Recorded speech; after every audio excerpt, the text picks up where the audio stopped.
Alright everybody, this is going to be a couple days later with the way I've got to upload these videos. This is an example of 1/72nd scale miniatures. This is the British infantry.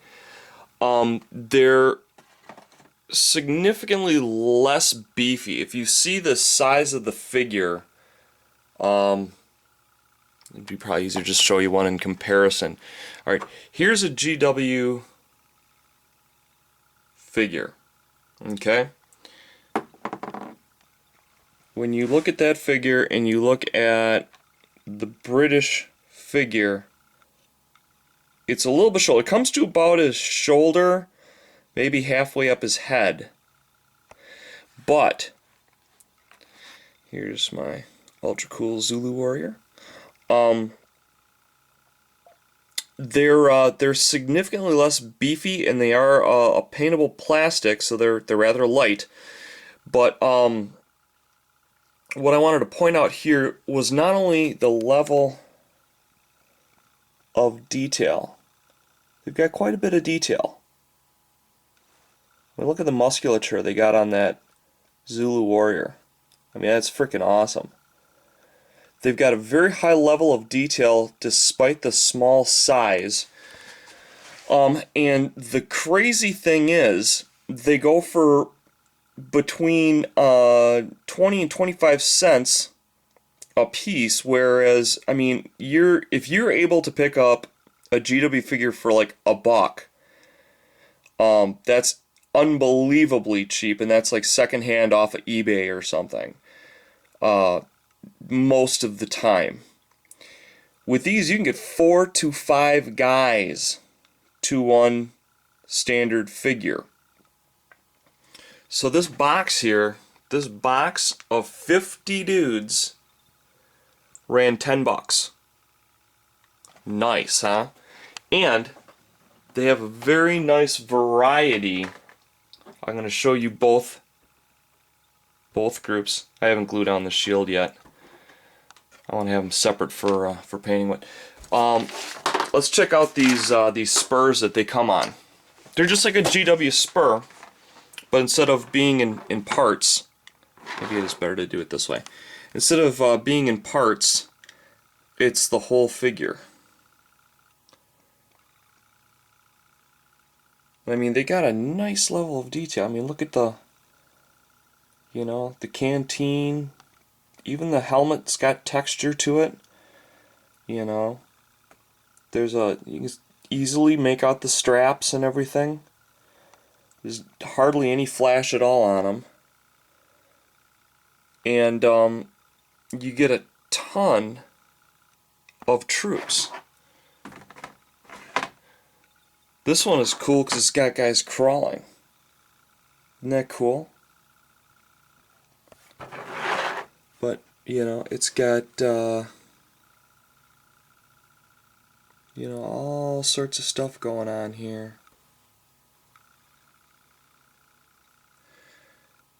And for people that are into like steampunk Victorian style stuff, they've got historical figures from virtually every time period. So they certainly have a ton in the Victorian era. These are a little bit more shiny. I'll go with the duller ones. It's probably easier to make out the detail. But check out these Zulu Warriors. I mean, look at the musculature they got on these guys. That is freaking unbelievable. That is going to look so cool dry brush, it's not even funny. And look at the shields. I mean, if you've got the eye-hand coordination, there is plenty of detail here for you. If you're a good 15mm figure painter, these will be right up your alley, and they'll be a little bit bigger. But I mean, it's got spears, it's got clubs, it's got shields.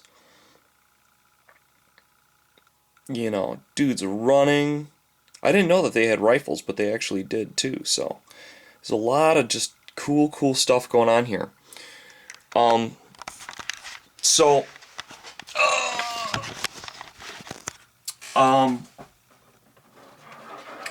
one of the things I'm going to be doing is I'm going to be exploring some steampunk options, Victorian era type stuff, which these figures fit in perfectly in.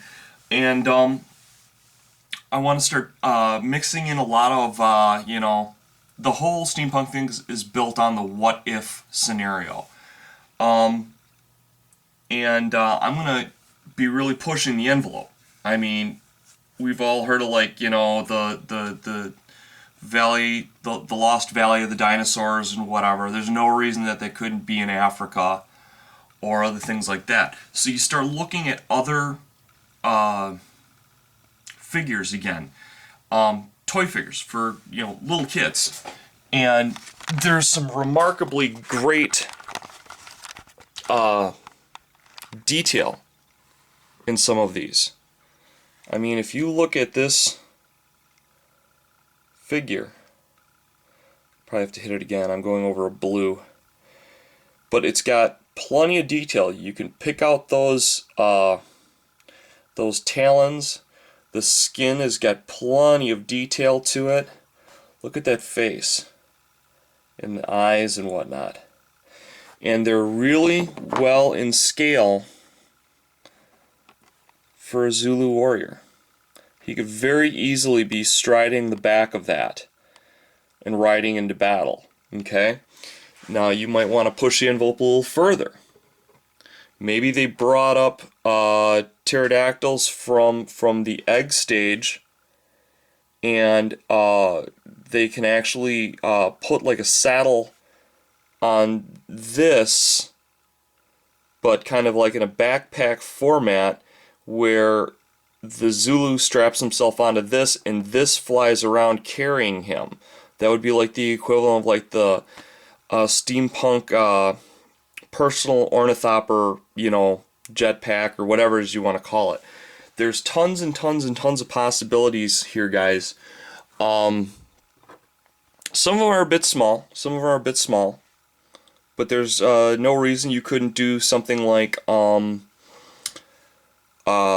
where the British are trying to steal, you know, herds of these to use them for their own ends, and the Zulus are protecting the young.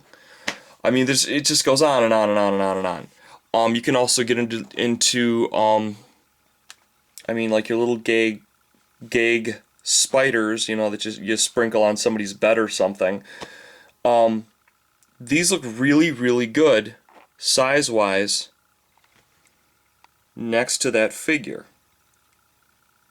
I mean, they've got tarantulas right now in Brazil that are as big as your fist, you know, if not bigger. There's no reason that these things couldn't be, you know, worked up in such a way that they could, you know, that they couldn't function as a form of troop. So there's tons and tons and tons of possibilities here, guys. They're significantly smaller than your Warhammer figure, but not so much that that you can't utilize your painting skills on them, and even terrain. If you're not too, how do I want to say this? If you're not too much of a scale Nazi, they can work well with existing terrain. So, I mean, especially things like hills and whatnot, because hills are really, there is no scale for such things. I mean, even trees. If it's too small, you know, it's a growing tree. If it's too big, it's a sequoia. So, I'm inviting you guys to check out the 1/72nd scale of miniatures out there. They are dirt freaking cheap. Like I said, you get all of these 50 figs for, I picked them up for $10. That's 20 cents a piece. You could even put them together into like groups of like 3 or 4 on their own stand. You know, if you don't want to push around 100 little guys, you know, there's a lot of ways you can do this. And then each group of guys becomes its own little micro diorama that you can work with. So, that's what's going on here, guys. Just trying to expand your horizons to what's out there. So we'll talk to you guys later. Love you. Bye bye.